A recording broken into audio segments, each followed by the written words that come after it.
Good evening friends. हाजिर हैं हम लोग ब्राइट कोचिंग इंस्टीट्यूट के डिजिटल क्लास में और ये हमारे मिक्स क्वेश्चन का तीसरा पार्ट है। तो उम्मीद है कि आप लोगों को पहले दूसरे दोनों पार्ट्स बहुत ही अच्छे लगे होंगे। तो अभी तक आपने अगर उन दोनों पार्ट्स को नहीं देखा है तो दोनों देख लीजिए और उसके बाद हम एक अपने नए सफ़र की तरफ चलते हैं। हमारा पार्ट 3 और क्वेश्चन नंबर हमारा 51। ब्राइट कोचिंग इंस्टीट्यूट, जैसा कि आप जानते हैं, आपकी हर समस्या का समाधान यहीं पर मिलता है, चाहे वो समस्या किसी भी सब्जेक्ट से रिलेटेड हो या किसी भी एग्जाम से रिलेटेड हो। तो हाजिर हैं हम लोग क्वेश्चंस के साथ कॉमन एरर। क्वेश्चन है हमारा, if you had read the relevant literate carefully you would have answered most of the questions. इस प्रकार के क्वेश्चंस का एक रूल होता है, इस रूल को हमेशा ध्यान रखते हैं। अगर किसी वाक्य में वर्ब का दूसरा रूप दिया हुआ है तो दूसरी तरफ होता है वुड प्लस V1। अगर किसी वाक्य में हैड प्लस V3 लिखा हुआ है तो उसका रूल होता है would plus have plus V3। और यदि किसी वाक्य में V1 या V5 दिया हुआ है तो इसके साथ हम लोग जोड़ते हैं शैल या विल। ध्यान देंगे इस ट्रिक पर हमेशा, इससे आपका तीनों टाइप का क्वेश्चन बन जाएगा। क्वेश्चन है आपके सामने, इफ यू हैड रीड, यानी क्या लिखा हुआ है, had plus V3 the relevant literature carefully you would have answered. दूसरी तरफ क्या लिखा हुआ है, would have answered, would have answered most of the questions correctly. If you had read had plus V3 the relevant literature carefully, you would have answered most of the questions। यानी इस वाक्य में कोई भी गलती नहीं है, नो एरर। चलते हैं आगे बढ़ते हैं क्वेश्चन की तरफ।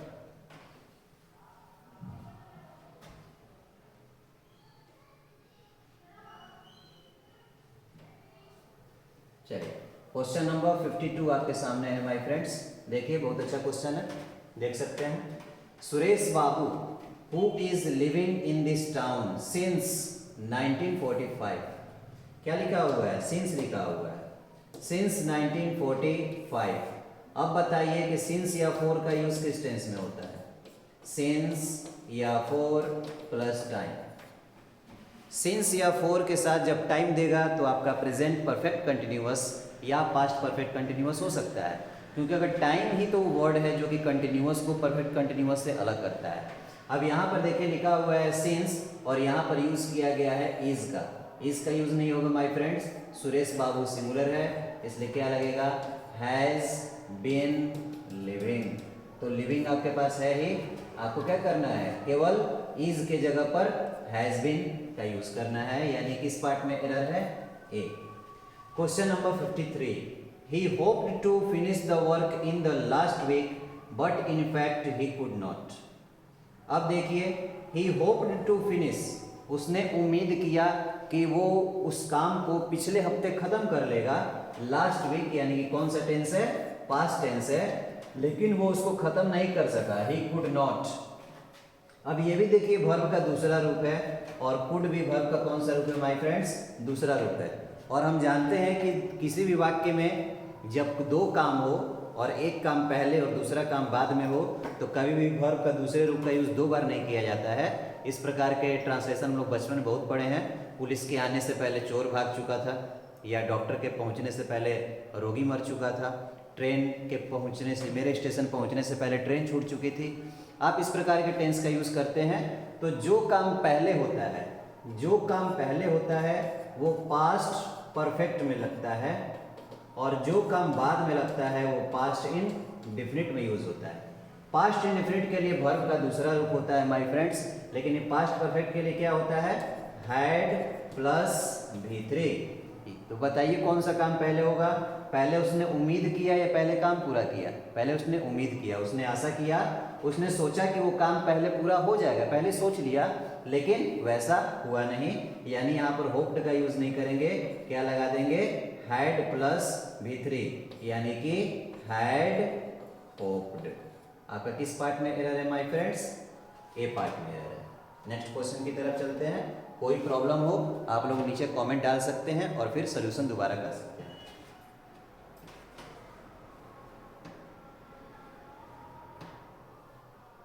क्वेश्चन नंबर 56 आपके सामने हाजिर है।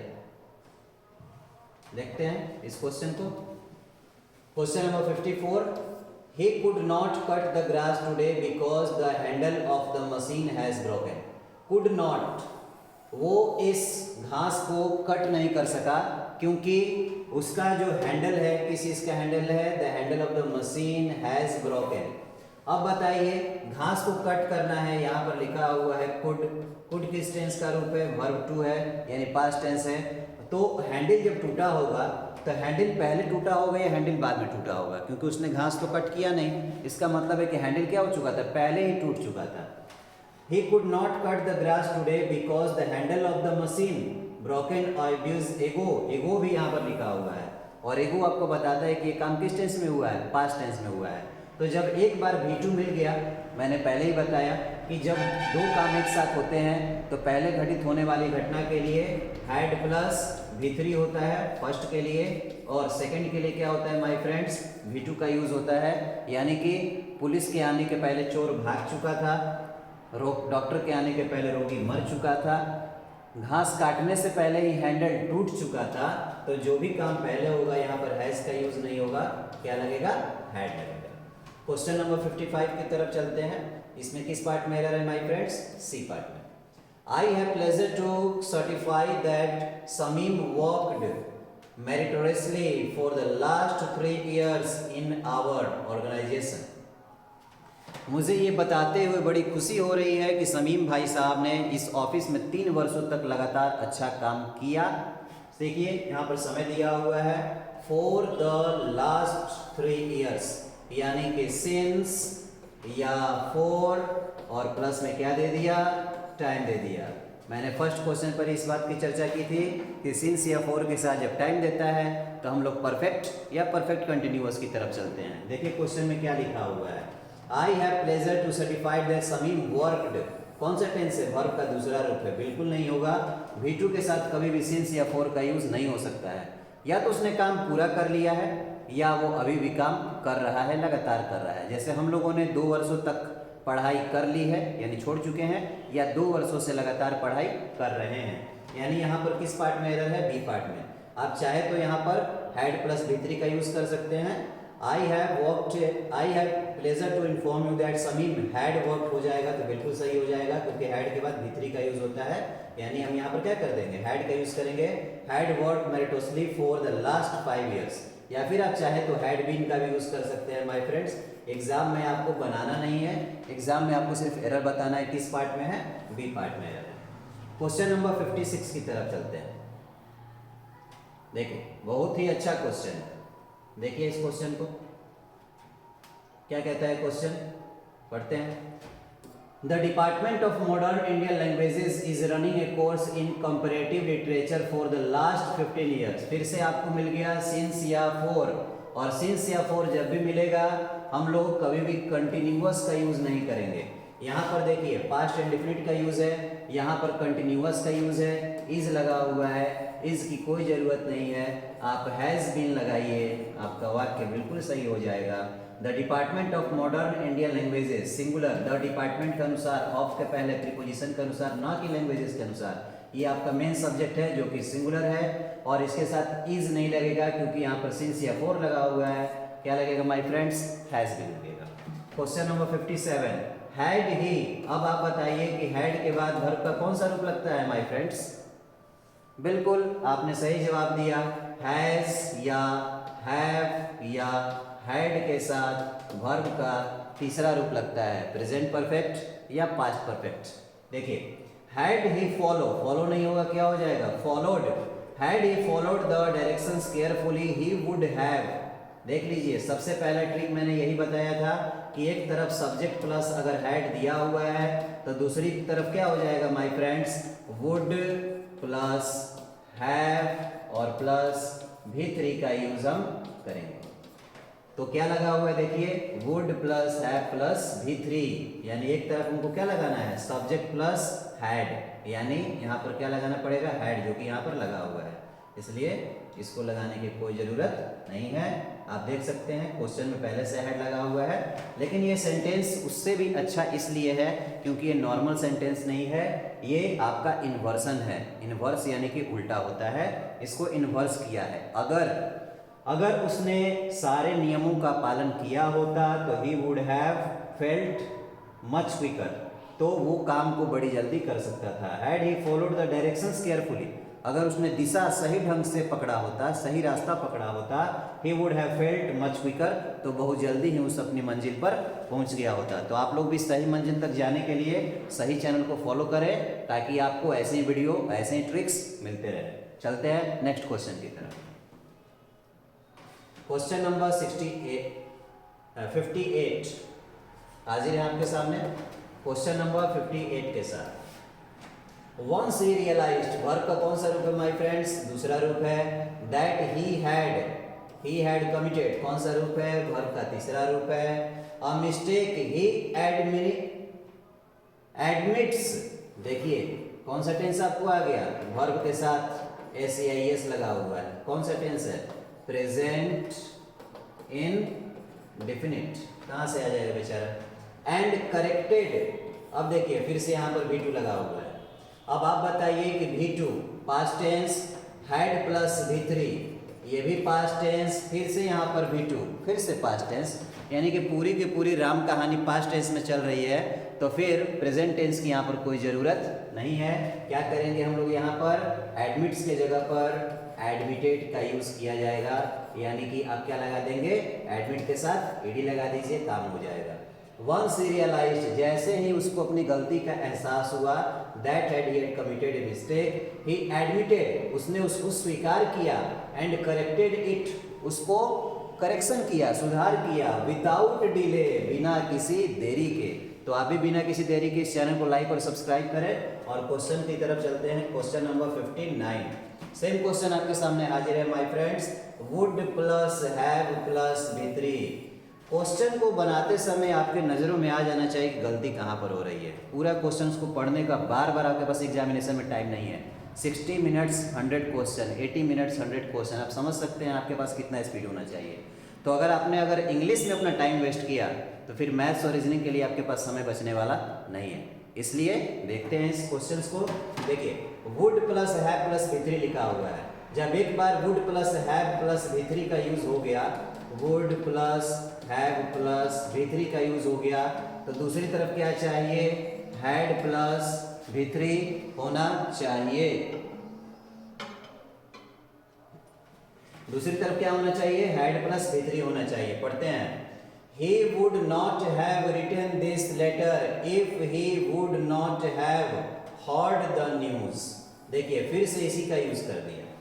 उसने ये पत्र नहीं लिखा होता अगर उसने यह समाचार नहीं सुना होता। तो बताइए उसने पहले समाचार सुना या उसके पहले पत्र लिखा? जाहिर सी बात है। देखिए कहाँ पर इफ लगा हुआ है। जहां पर भी इफ लगता है, इफ के साथ हमेशा कंडीशन होता है। क्या होता है? कंडीशन। कंडीशन यानी कि शर्त। पहले ये काम होगा, बाद में इसका जो भी होगा वो रिजल्ट होगा। क्या होगा माय फ्रेंड्स? रिजल्ट होगा। ये है कंडीशन और ये है रिजल्ट। तो यहाँ पर रिजल्ट तो दे दिया है कि he would not have written this letter. If he would not have का यूज नहीं होगा माय फ्रेंड्स, क्या लगेगा? Had plus V3। यानी यहाँ पर क्या गलती है देख लेते हैं। यहाँ पर गलती है मेरे क्वेश्चन में, यहाँ पर गलती है, यानी कि वुड नॉट हैव का यूज नहीं होगा माय फ्रेंड्स। क्या लिखेंगे हम लोग? ही, इफ ही हैड, केवल आप यहाँ पर हैड जोड़ देंगे और सी पार्ट में एरर मार देंगे। चलिए चलते हैं अगले क्वेश्चन की तरफ। आप लोग देख लीजिए, यहाँ पर would plus not plus have लिखा हुआ है, यानी यहाँ पर हम क्या करेंगे? एक तरफ would plus not plus have हो गया तो दूसरी तरफ क्या करेंगे? हम लोग हैड का यूज करेंगे, हैड प्लस V3 का यूज करेंगे, आपका सेंटेंस सही हो जाएगा। चलते हैं अगले क्वेश्चन की तरफ।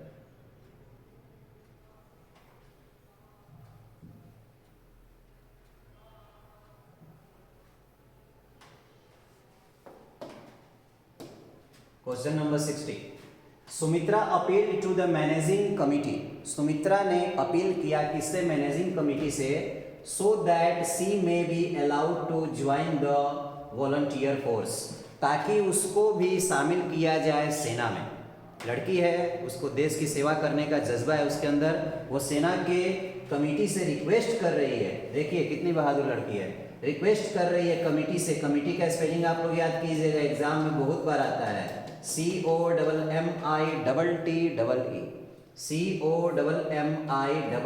COMMITTEE। इस स्पेलिंग को याद कर जाइए, स्पेलिंग मिस्टेक में हमेशा आता है। सुमित्रा अपील्ड कौन सा रूप है, वर्ब का दूसरा रूप है, to the managing director so that she may का यूज प्रेजेंट टेंस में होता है, और मे का पास्ट टेंस क्या होता है माय फ्रेंड्स, माइट होता है। यानी यहाँ पर चिपका डालिए, माइट लगा दीजिए, आपका आंसर सही और 1 नंबर आपकी झोली में। चलते हैं अगले क्वेश्चन की तरफ। ए बर्ड इन हैंड आर, अब देखिए दो सब्जेक्ट किसी प्रीपोजिशन की सहायता से जुड़े हुए हैं। 15-20 क्वेश्चन इस टाइप का बना चुके हैं हम लोग। जब भी कोई सब्जेक्ट प्रीपोजिशन के साथ जुड़ेगा, पहला सब्जेक्ट मेन सब्जेक्ट होगा। ए बर्ड के अनुसार आर नहीं होना चाहिए माय फ्रेंड्स, क्या होना चाहिए, इज होना चाहिए। A bird in hand is worth 2 in the bush, है ना। इसी को हम लोग कहते हैं something is better than nothing. जो आगे है उसको पाने की कोशिश कीजिए, भविष्य की चिंता मत कीजिए, अभी ध्यान दीजिए। चलिए क्वेश्चन नंबर आपके सामने हाजिर है 62। देखिए इस क्वेश्चन को बनाइए आप लोग, देखते हैं क्या कहता है question. Our students are always coming to us discuss their problems. इस क्वेश्चन को अगर कोई हल नहीं कर सका तो समझिए कि उसने आज तक टेंस पढ़ा ही नहीं। टेंस का अगर कोई सबसे इजी क्वेश्चन अगर है तो भाई साहब यही है, इससे अच्छा क्वेश्चन आपको नहीं मिलेगा। जब भी किसी वाक्य में ऑलवेज का यूज किया गया है, लिखते हैं आपके लिए, इसको छाप लीजिए अपने कॉपी में। कीवर्ड्स, इन शब्दों पर ध्यान दीजिए। किस टेंस के लिए, प्रेजेंट इंडेफिनिट के लिए माय फ्रेंड्स, प्रेजेंट इंडेफिनिट के लिए। कौन कौन सा, ऑलवेज, नेवर,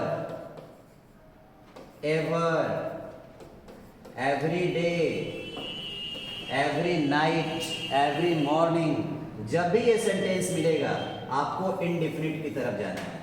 प्रेजेंट इंडेफिनिट भी हो सकता है, और अगर कोई वर्ड दिया है पास्ट से तो पास्ट इंडेफिनिट भी हो सकता है, लेकिन कंटिन्यूअस, परफेक्ट और परफेक्ट कंटिन्यूअस कभी भी नहीं होगा।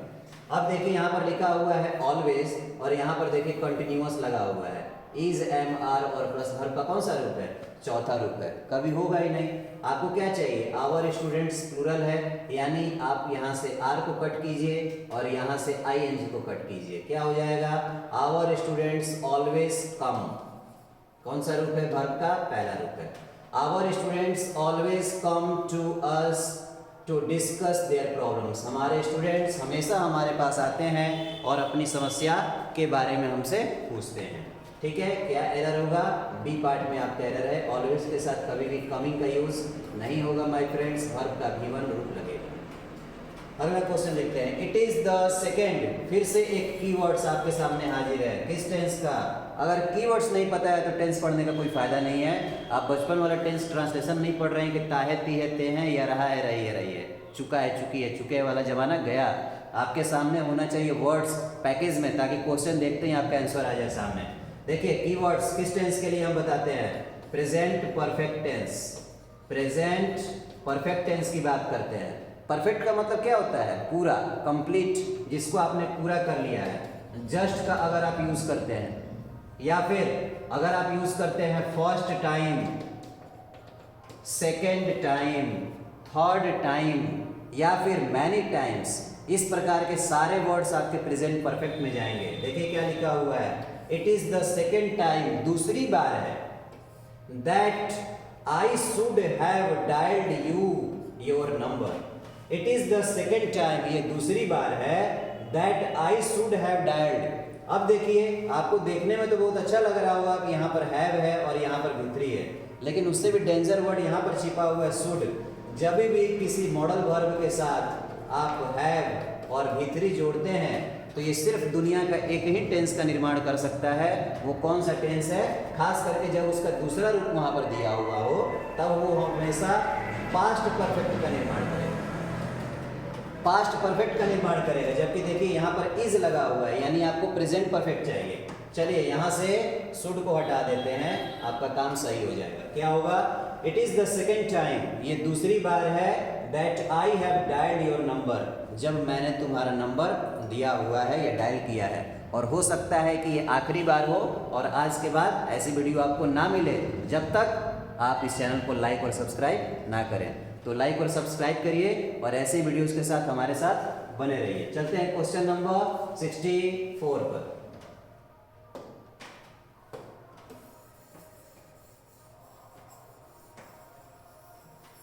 चलिए स्टूडेंट्स, बनाइए, देर मत कीजिए। इतने क्वेश्चंस आपको मिल रहे हैं, अलग अलग चैप्टर से रिलेटेड क्वेश्चंस है, इसमें ज़्यादा मैक्सिमम आज टेंस के क्वेश्चन है और प्रीपोजिशन से रिलेटेड क्वेश्चन है।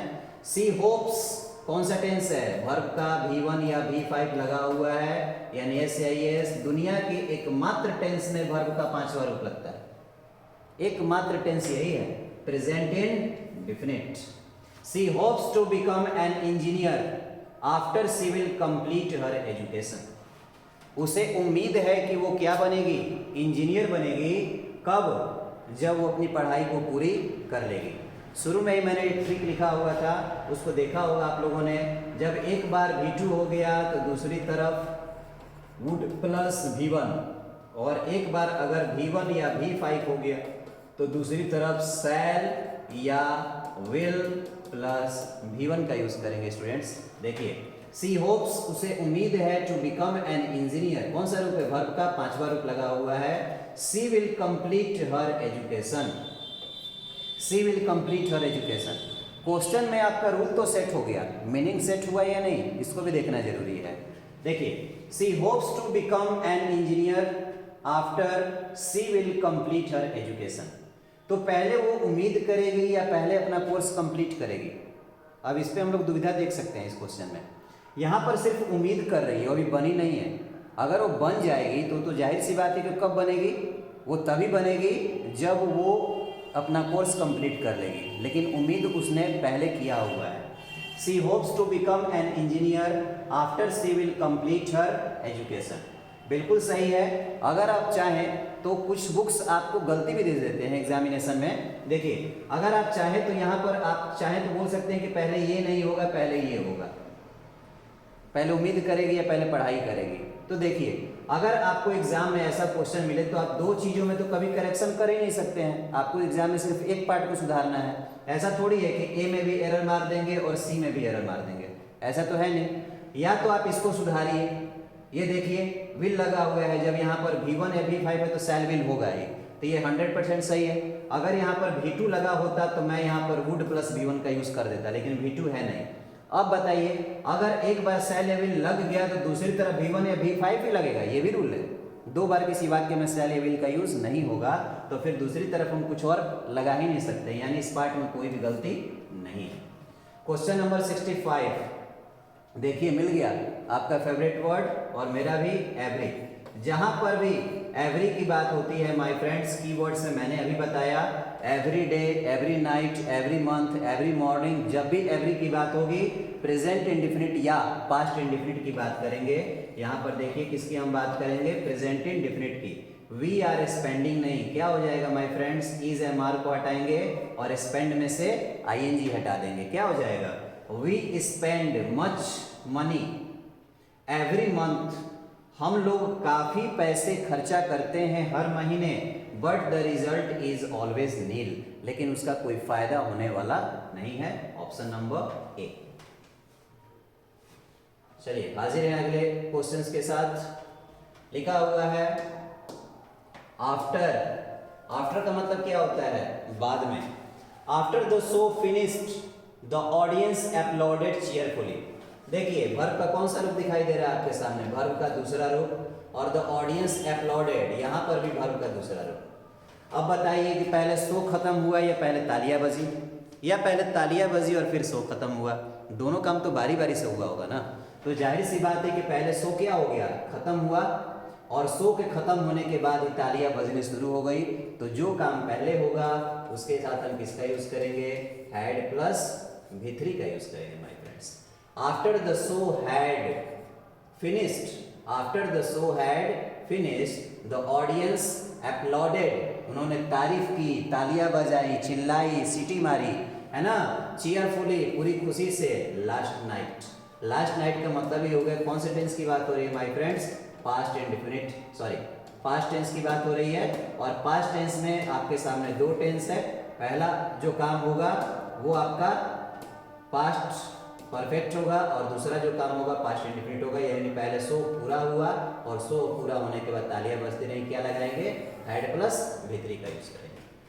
Question number 67. ही स्विच्ड, कौन सा रूप है? वर्ब का दूसरा रूप है. On the light, he switched on the light before he entered the room.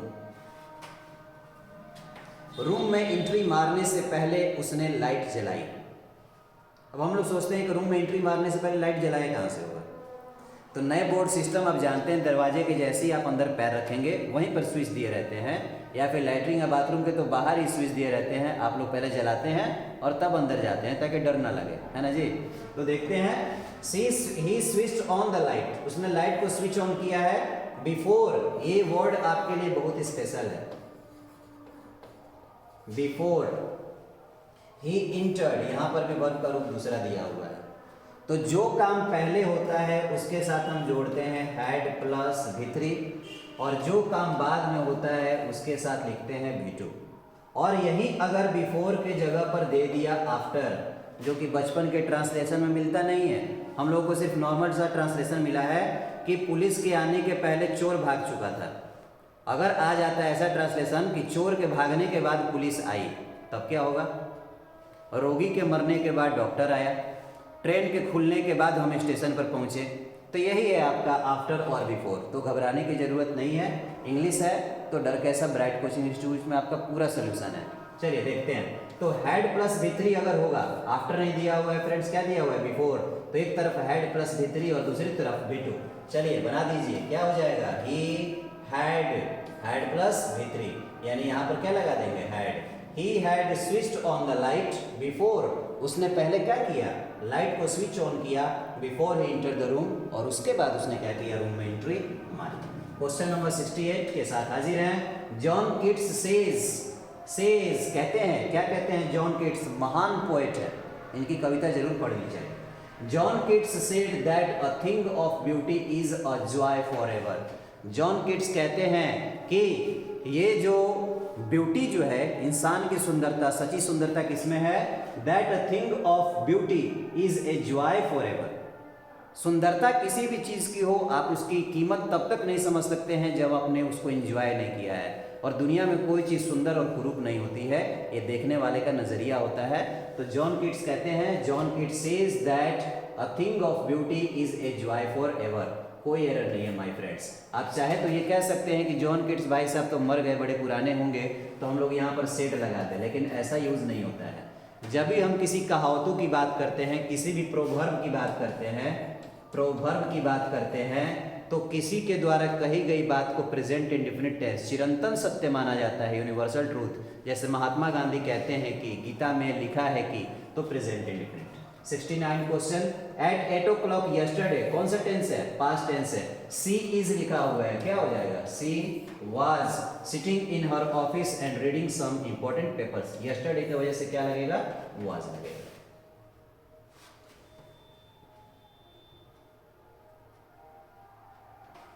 चलिए अगला क्वेश्चन है आपके सामने.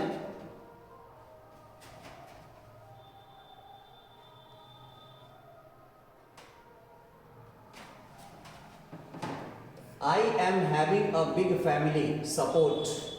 Having, have का मतलब क्या होता है?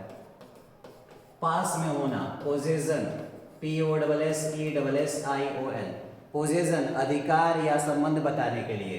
और जैसे ही इसने आपने have में having लगा दिया, इसका मतलब क्या हो जाएगा? eating यानी कि खाना, ड्रिंकिंग यानी कि पीना, या फिर enjoying यानी कि आनंद उठाना. अब आप बताइए कि सेंटेंस कितना अच्छा लग रहा है आप लोगों को देखने में. I am having a big family support, मैं पूरे परिवार का सपोर्ट खा जा रहा हूं. बिल्कुल नहीं, हैविंग का यूज आप नहीं करेंगे. क्या लिखेंगे? I have a big family support. Question number 71, if John had told me, क्या लिख दिया आपके सामने, had plus V3।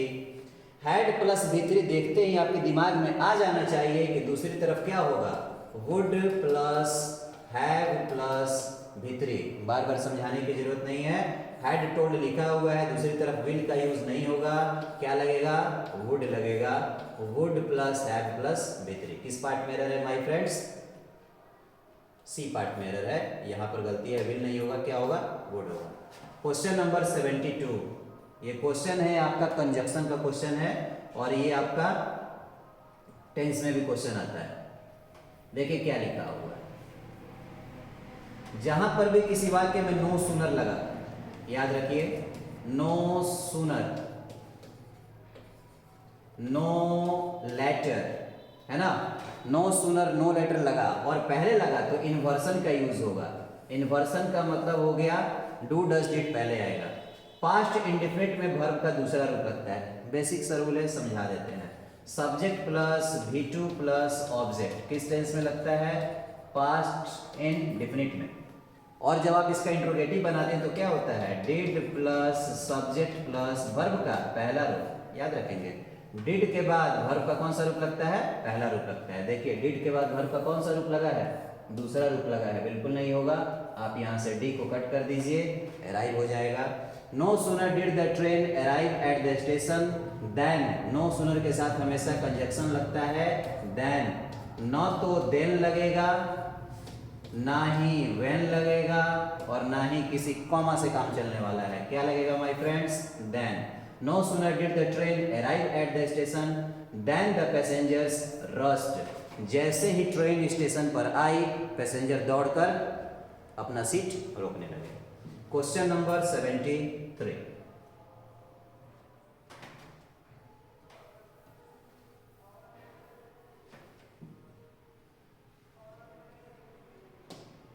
Kalidas was the Shakespeare of India।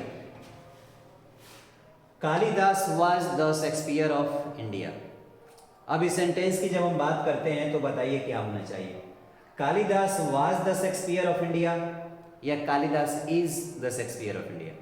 अगर हम बोलें कि कालिदास जिंदा है नहीं, यानी वो तो गुजर चुके हैं और उनके द्वारा कही गई कोई बात यहाँ पर है नहीं, और उनके द्वारा कहा गया कोई कथन यहाँ पर होता है जो यूनिवर्सल ट्रूथ होता, कालिदास का कोई वचन होता तो आप प्रेजेंट इंडेफिनिट लिख सकते थे। लेकिन यहाँ पर बात किसकी हो रही है, कालिदास की बात हो रही है। और जिससे तुलना होता है, जिस व्यक्ति की तुलना जिससे होती है, आप यहाँ पर इज भी सही होगा और वाज भी सही होगा, यानी कि Kalidas is the Shakespeare of India कह सकते हैं। लेकिन कालिदास आज है नहीं, इसलिए हम लोग किसका यूज करेंगे, वाज का। नो एरर है, कोई गलती नहीं। लास्ट क्वेश्चन है हम लोग के सामने, क्वेश्चन नंबर 74 एंड 75। चलिए देखते हैं। क्वेश्चन नंबर 74 है, she is weeping for 2 hours. Since या फॉर का यूज जब भी कर दिया, फॉर लगे या सिंस लगे, कौन सा टेंस होगा, परफेक्ट कंटिन्यूअस, यानी इज का यूज नहीं होगा, क्या लग जाएगा, has been. She has been weeping for 2 hours, वो 2 घंटों से रो रही है। Last question, he is studying newspaper every morning. देखिए आपका फेवरेट वर्ड आ गया एवरी, कौन सा टेंस है, प्रेजेंट इंडेफिनिट टेंस है, यानी कि ही इज स्टडिंग नहीं होगा, क्या हो जाएगा, ही स्टडीज। वर्ब के साथ एस या एस लगता है कब, जब ही सी इट नेम लगा होता है तब। तो he studies newspaper every morning before going to office, वो प्रत्येक दिन सुबह में ऑफिस जाने से पहले न्यूज़पेपर पढ़ता है, ता है, ती है, ते है। तो ठीक है स्टूडेंट्स, एक ये सेट हमारा पूरा होता है जिसमें हम लोगों ने 25 क्वेश्चंस को सॉल्व किया, और कल इस वीडियो का लास्ट पार्ट आएगा जिसमें हम लोग 100 क्वेश्चंस को सॉल्व करेंगे। इसके बाद टॉपिक वाइज आप लोग का सोल्यूशन कराया जाएगा, बिल्कुल घबराने की जरूरत नहीं है। आप हमारे चैनल को लाइक करें, सब्सक्राइब करें। जय हिंद।